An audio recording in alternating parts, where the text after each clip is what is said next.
how's the book coming along? We'll just get into it. How's the book? Do you know how the book? It's not your book, but it's a book about you. Yeah, well, yes, it's my biography, but it was written by Don Breithaupt, uh, and he interviewed me for it because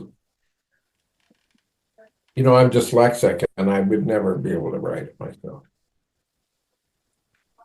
And what Right. was this? Was this project?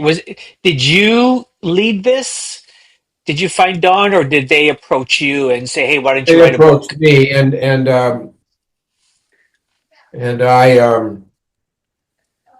I got in touch with Don, I believe. Okay. Yeah. What? Tell me about the process. Is it just him sitting? Like, are you just sitting down with him Well, and I've known Don for a long okay, time. So he oh did, and he did the Steely Dan stuff. yeah, He's a great writer, and he knows me well, and we've even played together. okay, So it was easy peasy. So we just spent hours and hours and hours, and he kind of interviewed me, yeah. and Did then I told him about my life.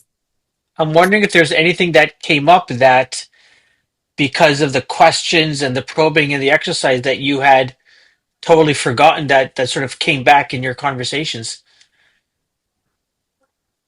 Well, I mean, I revisited, my time in LA, which I don't really think about that often. I mean, I've been back in Canada for quite a while Yeah.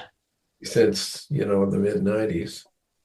But you know, it's always interesting the older you get to look back on your life, and you get to revisit the functional part of it and the Yeah. dysfunctional part.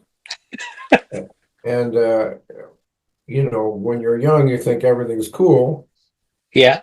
You look back, you, it's through the lens of time. You can see the mistakes you made. You can see the mistakes you didn't make, the things you dodged, the things you didn't dodge. You know what I'm saying? It's interesting.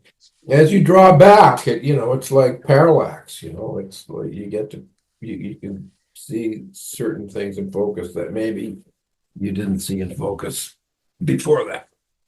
What's one mistake that well yeah, what's one mistake that you keep kicking yourself about or one or not even kicking yourself. You're probably at the stage where it's like, yeah, whatever. It was a mistake, but no big deal. Well, what a mistake. I got into drugs and alcohol like everybody else in those days, Okay. but I wasn't very good at handling it. Ah, So I probably shouldn't have done it, but I yeah. did it anyway. And some of that was because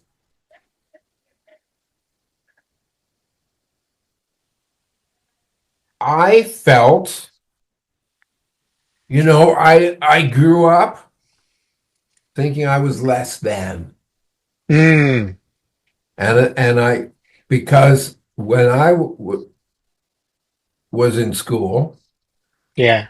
they did they didn't know what dyslexia was. Okay. So I was just the dumb guy. Yeah.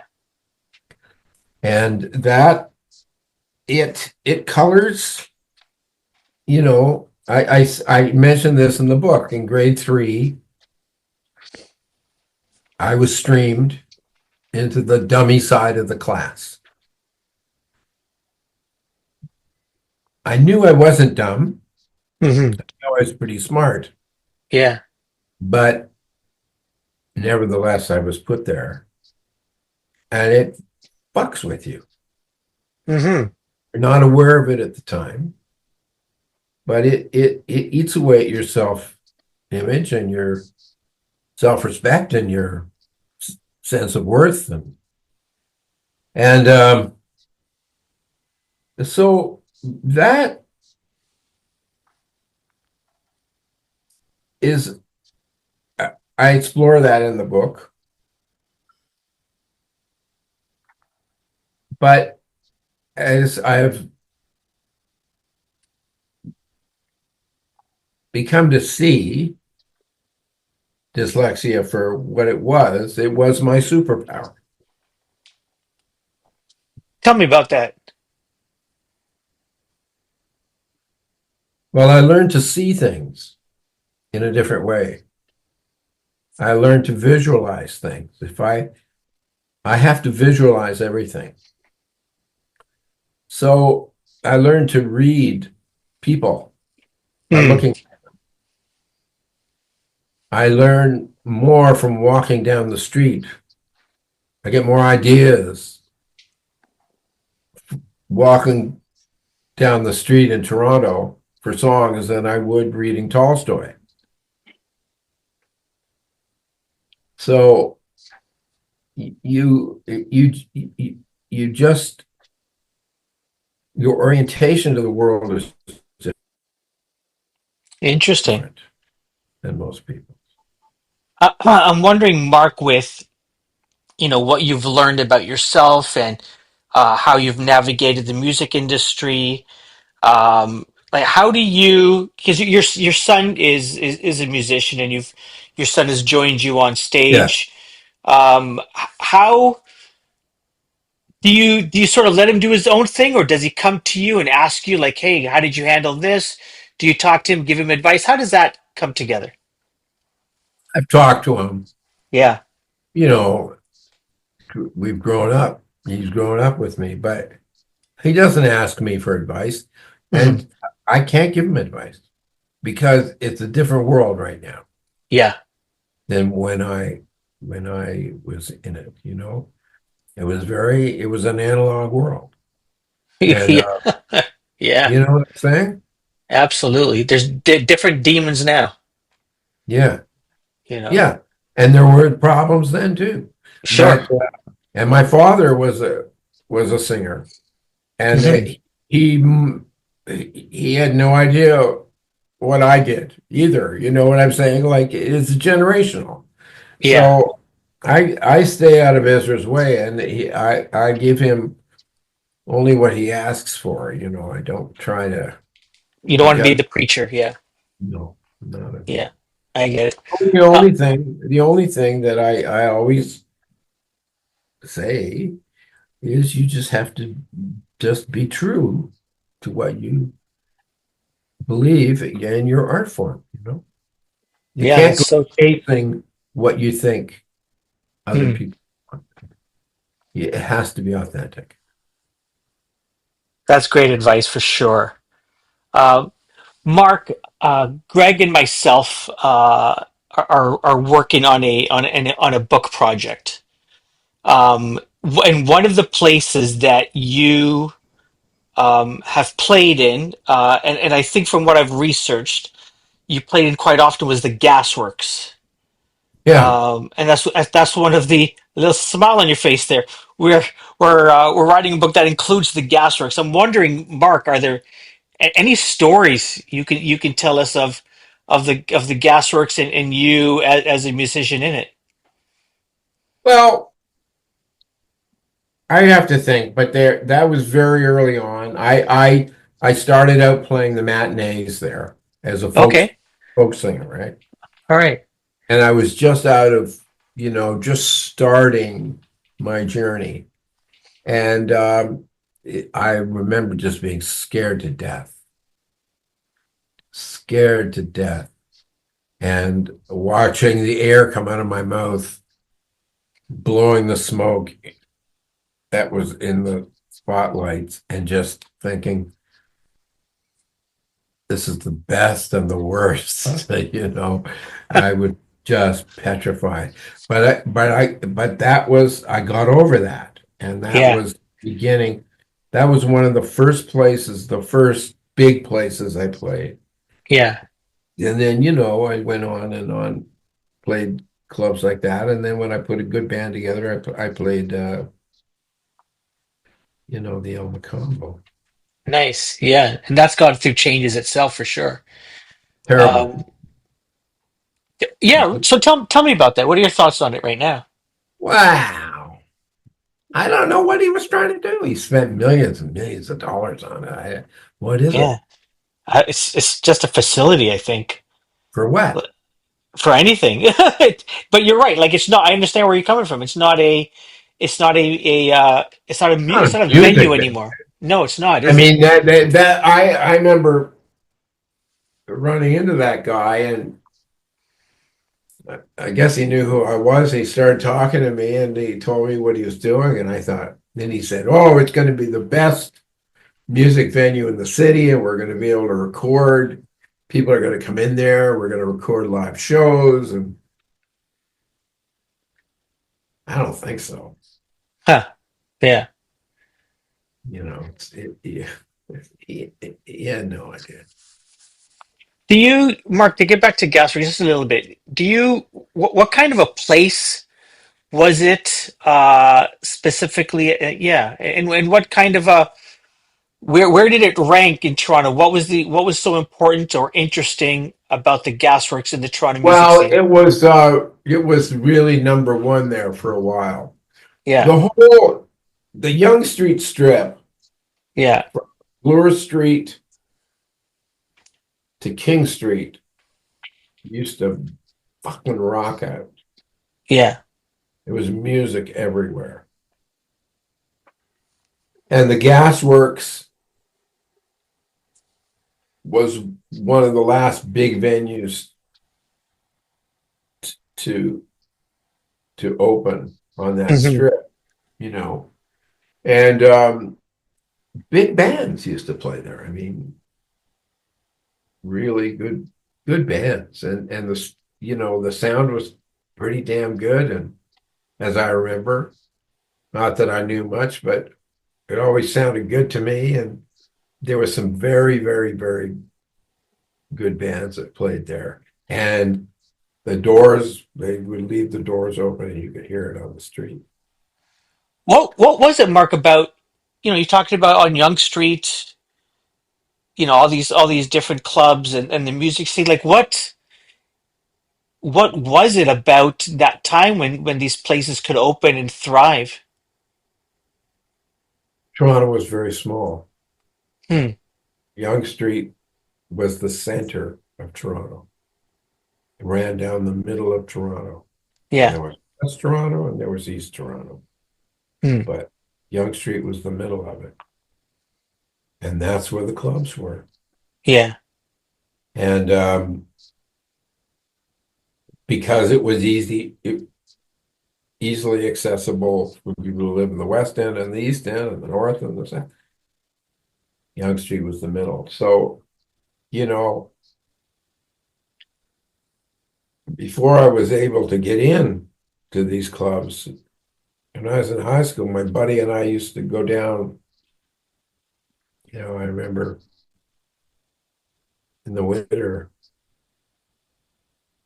on the weekends walking down with my buddy. Hmm. I can't even remember his name now. He was he played he played guitar. I can't remember his name. But we were in about grade 10 or 11, Jack. And I remember one cold night walking by a cock door, I think it was. And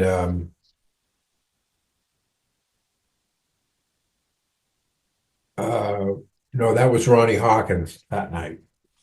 I had hearing Ronnie Hawkins for the first time. Uh-huh.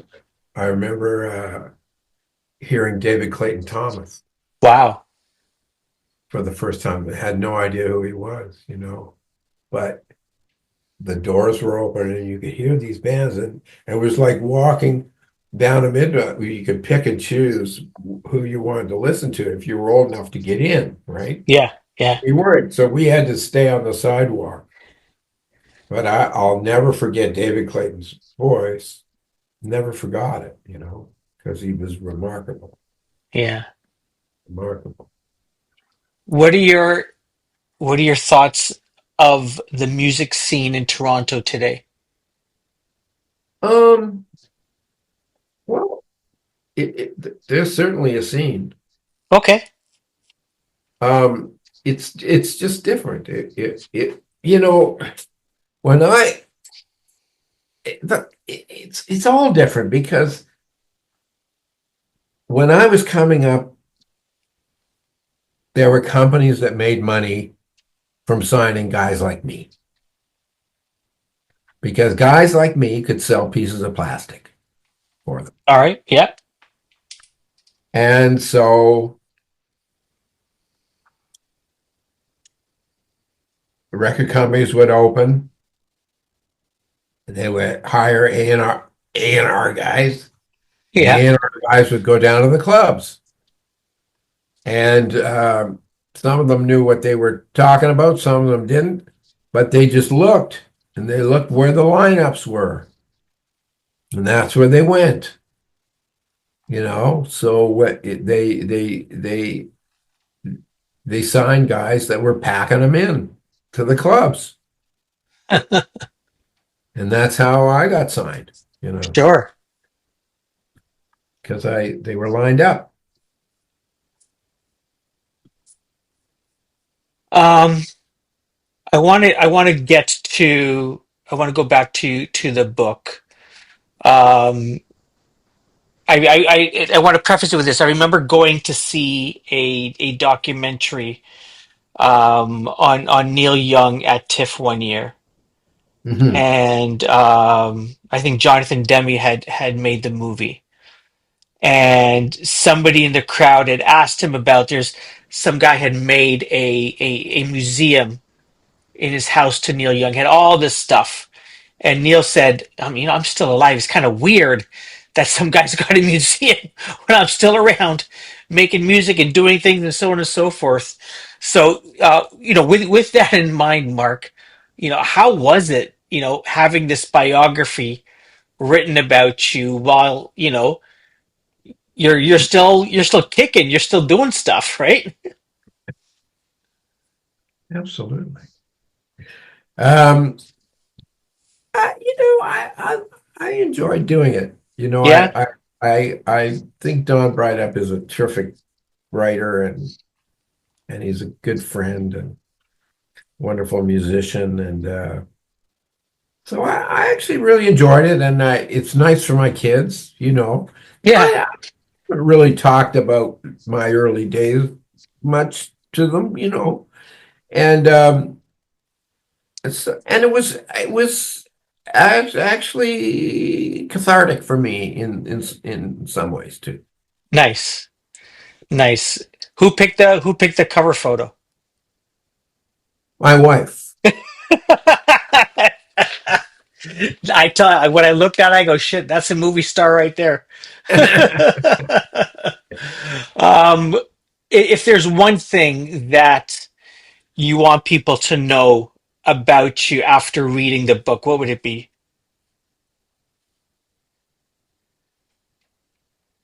That I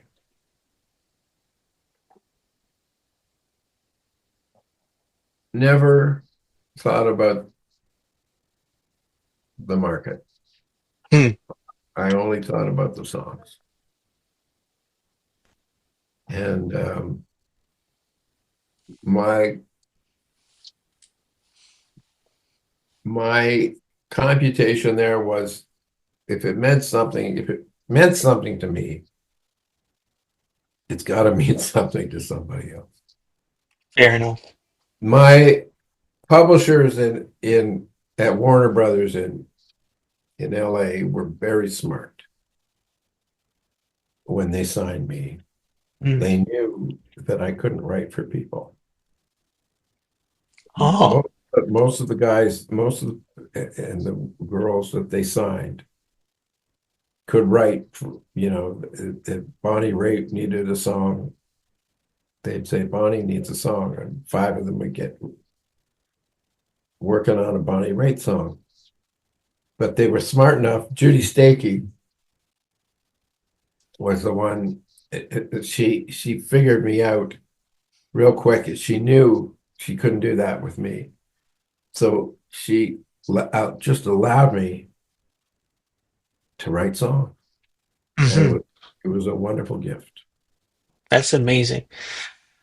The book is Rhythm of My Heart, the authorized biography of Marc Jordan. My guest has been Marc Jordan. You can buy the book from your favorite local bookstore Well, it's online. It's or online online. right now. Yeah, Yes, yeah, you can go but to it's too soon yet. It'll be Amazon, very soon, but it's online Amazon. Yeah, Amazon.ca, and just search Rhythm of My Heart and Marc Jordan. Marc, thank you so much for your time. I really appreciate it.